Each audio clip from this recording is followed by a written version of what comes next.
श्रीशैलपुरनिवास पूर्वा सन्ध्या प्रवर्तते। उत्तिष्ठ भ्रामरी नाथ कर्तव्यं दैवमानिकम्। श्रीशैलपुरनिवास पूर्वा सन्ध्या प्रवर्तते। उत्तिष्ठ भ्रामरी नाथ कर्तव्यं दैवमानिकम्। उत्तिष्ठोत्तिष्ठ गौरीश उत्तिष्ठ नागभूषण। उत्तिष्ठ ज्योतिर्लिङ्गा त्रैलोक्यं पावनं कुरु। मातः प्रसीद सदया माधुर्यमूर्ते। शिवे प्रेमानुरागरञ्जितपदे।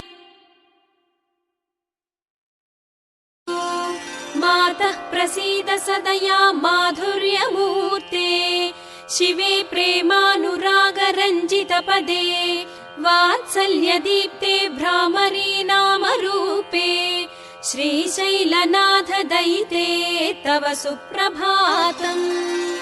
तव सुप्रभातमरविन्दलोचने। महाद्भुत भ्रामरी नामयुक्ते। महामते सर्वजनपूजितपदे। श्रीशैलनाथ दयिते दयानिधे। सप्तर्षिगणाः समुपास्य सन्ध्याम्। आकाश सिन्धु कमलानि मनोहराणि। आदाय तव चरणयुगमर्चयितुं प्रपन्नाः। श्रीशैलक्षेत्रमूर्ते तव सुप्रभातम्। गायन्ति विबुधाः तव नाम स्तोत्रम्। पठन्ति प्रमदाः भवनमकचमकम्। द्वारे वसन्ति जनास्तव दर्शनार्थम्। श्रीशैलक्षेत्रमूर्ते तव सुप्रभातम्। सुप्रभातकिरणाः पूर्वाद्रिपीठे। भेरीनिनादडमरुध्वनिकम्पनाः। प्रहृष्टमनाः सद्भक्तवर्याः। श्रीशैलक्षेत्रमूर्ते तव सुप्रभातम्। संसिद्धाः गन्धर्व किन्नर यक्षगणाः। संसिद्धमभिषेकादि अभ्यङ्गन स्नानतीर्थाः। समलङ्कृततोरणाः बिल्वदलहाराः। श्रीशैलक्षेत्रमूर्ते तव सुप्रभातम्। हे शङ्कर त्रिनयन त्रिशूलपाणे। विश्वेश्वर विश्वरूप विश्वम्भर पिनाकपाणे। कैलासनाथ गङ्गाधर चन्द्रमौळे। श्रीशैलक्षेत्रमूर्ते तव सुप्रभातम्। महिमान्वितमूर्ते महोज्ज्वल दिव्यदीप्ते। मदनारे महेश्वर मनोकीर्ते। भ्रमराम्बिका प्रणय पावन चक्रवर्ते। श्रीशैलक्षेत्रमूर्ते तव सुप्रभातम्। हे नीलकण्ठ बिल्वार्चित पादयुगला।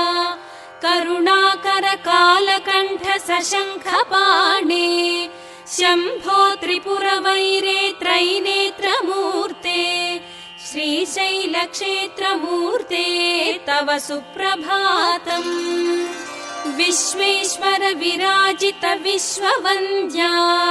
अभयङ्कर शरणागत पारिजाता। प्रणवस्वरूप प्रमथार्चित पादयुगला। श्रीशैलक्षेत्रमूर्ते तव सुप्रभातम्। श्रद्धानुकूलाः तव भक्तवृन्दाः। सद्भक्तिमनाः तव भक्तवर्याः।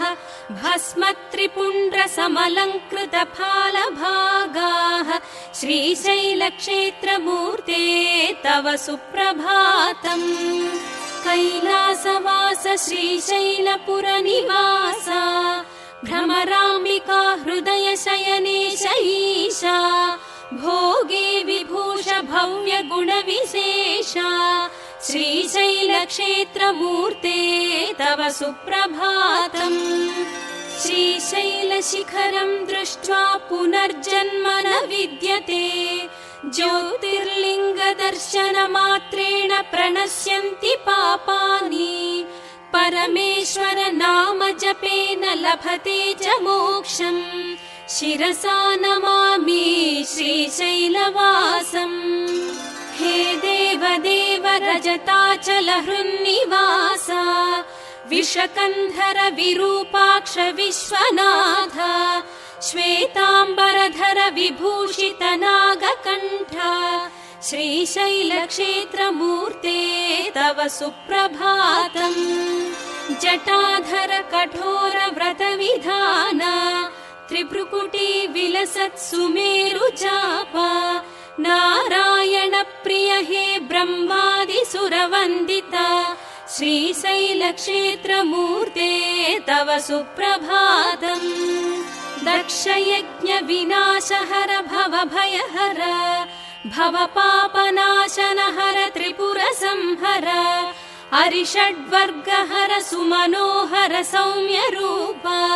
श्रीशैलक्षेत्रमूर्ते तव सुप्रभातम् निशाचरगण विनाश हे हरिप्रिया प्रेतप्रलय भूविहार भुवनपाल समस्त विश्व परिपालक चित्स्वरूप श्रीशैलक्षेत्रमूर्ते तव सुप्रभातम् विश्वेश्वर विश्वरूप हे विभवमूर्ते नन्दीश्वर प्रमथ सेवित प्रणवमुख नटराज प्रणय ताण्डव लीला विनोद श्रीशैलक्षेत्रमूर्ते तव सुप्रभातम् कात्यायनीश नादाम्बुधिशयन ईशा हे लिङ्गमूर्ते तुम्बुर नारद स्वर विकास हे परमपुरुष प्रपूजित पादयुग्म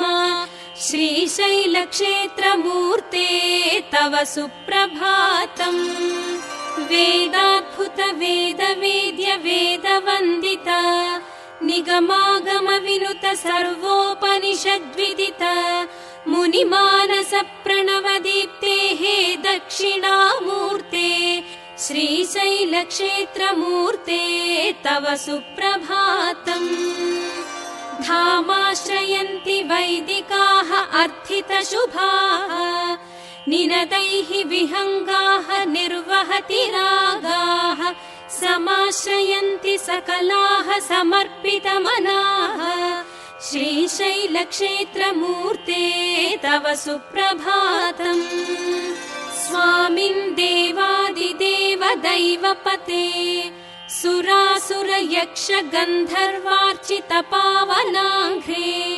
हालाहलधर हे हैमवतीपते श्रीशैलक्षेत्रमूर्ते तव सुप्रभातम् दयासागर हे दानव संहर दारिद्र्यनाशक दैत्य विनुत पृथ्वीरथवाहन हे भस्म भरित श्रीशैलक्षेत्रमूर्ते तव सुप्रभातम् कैलासप्रिय हे भुवनपालक ज्योतिर्लिङ्गधर हे नीलकन्धर कन्दर्पदर्पहर हे दाक्षिण्य गुणशोभित श्रीशैलक्षेत्रमूर्ते तव सुप्रभातम् अनाथनाथ हे दशकन्धर सेवित भवतापहरण भय विनाशक पार्वतीश भक्त हृदय परिपालक स्कन्द जनक श्रीशैलक्षेत्रमूर्ते तव सुप्रभातम् जगत्पते हे अर्धनारीश्वर मूर्ते जगदीश्वर जगत्प्रलय जाह्नवीश जय जयध्वान महातरङ्ग सहित श्रीशैलक्षेत्रमूर्ते तव सुप्रभातम् जगत्पते हे अर्धनारीश्वर मूर्ते जगदीश्वर जगत्प्रलय जाह्नवीश जय जयध्वान महातरङ्ग सहित श्रीशैलक्षेत्रमूर्ते तव सुप्रभातम्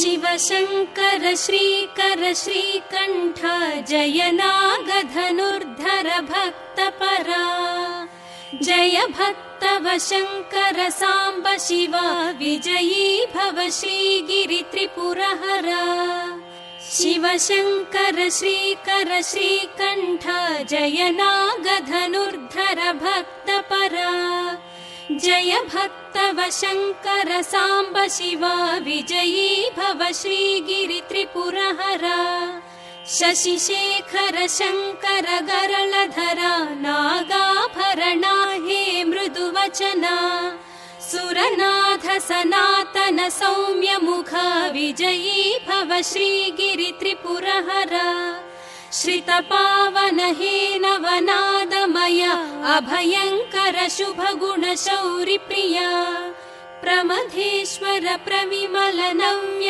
जग विजयी भव श्रीगिरित्रिपुरहरा सकलाश्रय पोषक त्रिगुणमय सजलावृत शोभित ताम्रजटा सशशाङ्क समाङ्कित शेखरः विजयी भव श्रीगिरित्रिपुरहरा गीर्वाण गिरामय वेदचर निर्वाण पदाञ्चित देवहरा शर्वाणि मनोहर मौनिवर विजयी भव श्रीगिरित्रिपुरहरा लयलोक सुपालक ताम्रजटा नरलोक महाविभवालयः सुरशाख सहायक साम्ब शिव विजयी भव श्रीगिरित्रिपुरहरा पौलस्त्य तपः फलशूलधरा कल्याणकरा हर नागधरा निज भक्त सुसेवित रामहरा विजयी भव श्रीगिरित्रिपुरहरा रक्षाकर राक्षस भीकरः सच्चीलः बिल्वदलार्चितः पशुपाश विनाशक विश्वनुत विजयी भव श्रीगिरित्रिपुरहरा मुनिमानस गोचर खेचरः हे धूर्जटि श्रीनटराज प्रभो सर्वार्चित मथुर सुपादयुग विजयी भव श्रीगिरित्रिपुरहरा सुशब्द स्वरध्वनि प्रेमिकः योगीश्वर प्रिय जनमानसः नभो भवनालय पालयः विजयी भव श्रीगिरित्रिपुरहरा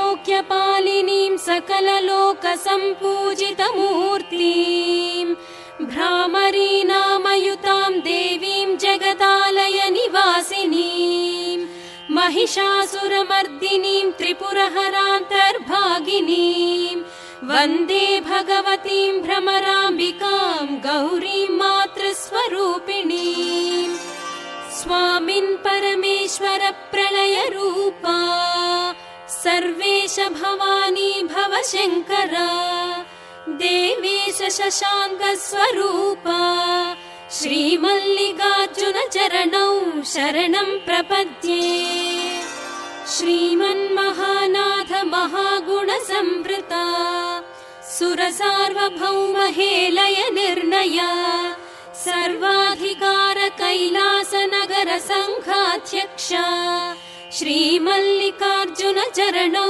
शरणं प्रपद्ये भस्माम्बरधर हे भवानी वल्लभा भस्मभूषण धवलाचलपुर निवास मृत्युभीकर सर्वभृत्यु सुपालक श्रीमल्लिकार्जुन चरणौ शरणं प्रपद्ये सुमेरुगिरिचाप शुभकर सौजन्यमूर्ते वारणासीपुराधिप विबुध जन सेवित पद बं बं बं इति नादपूरक शङ्करा श्रीमल्लिकार्जुन चरणौ शरणं प्रपद्ये महाप्रलय ताण्डव हेलय विनोदा ब्रह्माण्डमूर्ते हे भव्यदीप्ते भ्रमराम्बिका हृदयवास महाविभूषा श्रीमल्लिकार्जुन मल्लिकार्जुन चरणौ शरणं प्रपद्ये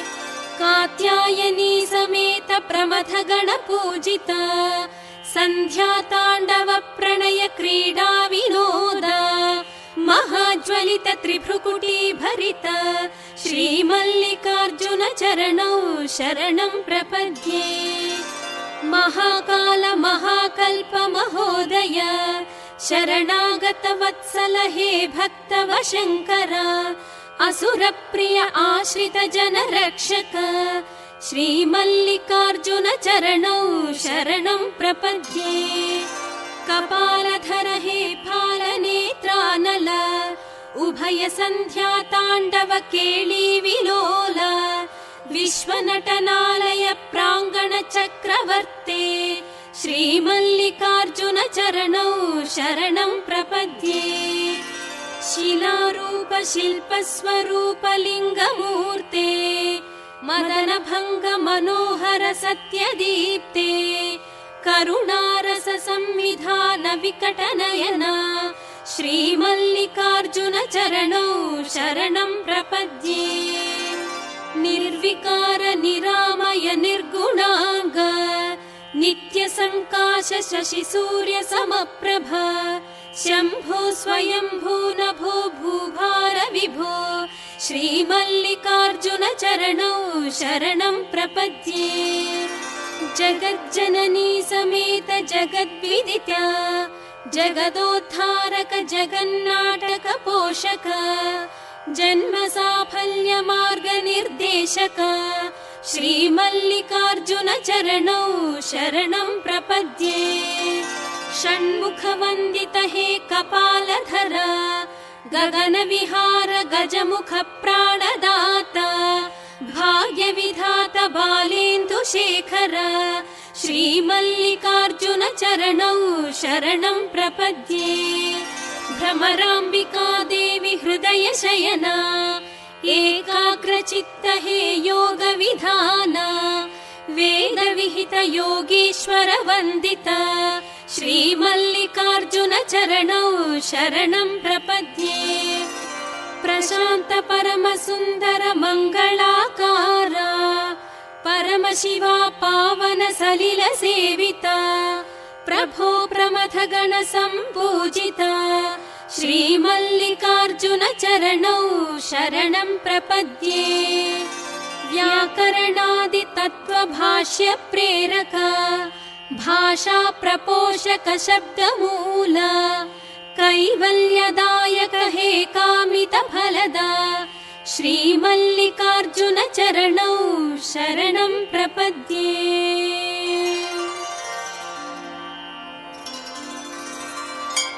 चिदंबराय चिद्विलासाय कामितार्थप्रदायिने श्रीशैलवासाय शिवाय मल्लीश्वराय मङ्गलम् चिदंबराय चिद्विलासाय कामितार्थप्रदायिने श्रीशैलवासाय शिवाय मल्लीश्वराय मङ्गलम् महावैभवस्वरूपाय कैलासनिवासिने उमाकान्ताय कान्ताय मल्लीश्वराय मङ्गलम् महावैभवस्वरूपाय कैलासनिवासिने उमाकान्ताय कान्ताय मल्लीश्वराय मङ्गलम् सर्वजीव प्रेरकाय सत्यानन्ददायिने वेदविहिताय श्रुतिगम्याय मल्लीश्वराय मङ्गलम्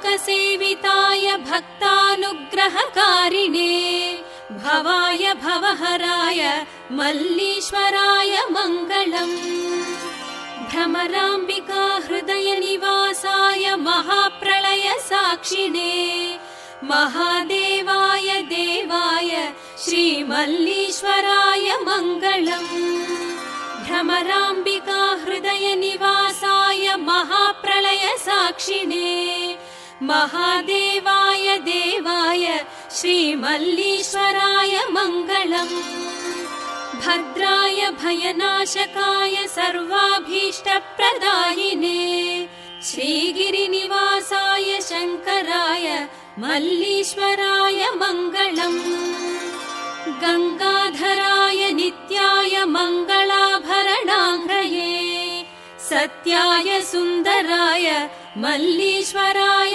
मङ्गलम् कात्यायनी मनोहराय नित्यानन्ददायिने हरिप्रियाय हराय श्रीमल्लीश्वराय मङ्गलम् जन्मान्तरपापनाशकाय महाप्रणवस्वरूपिणे प्रमथार्चिताय शिवाय मल्लीश्वराय मङ्गलम् जन्मान्तरपापनाशकाय महाप्रणवस्वरूपिणे प्रमथार्चिताय शिवाय मल्लीश्वराय मङ्गलम् मुक्तिप्रदाय मुख्याय हिमवन्नगवासिने स्तुत्याय श्रुतिगम्याय श्रीमल्लीश्वराय मङ्गलम् मुक्तिप्रदाय मुख्याय हिमवन्नगवासिने स्तुत्याय श्रुतिगम्याय श्रीमल्लीश्वराय मङ्गलम्।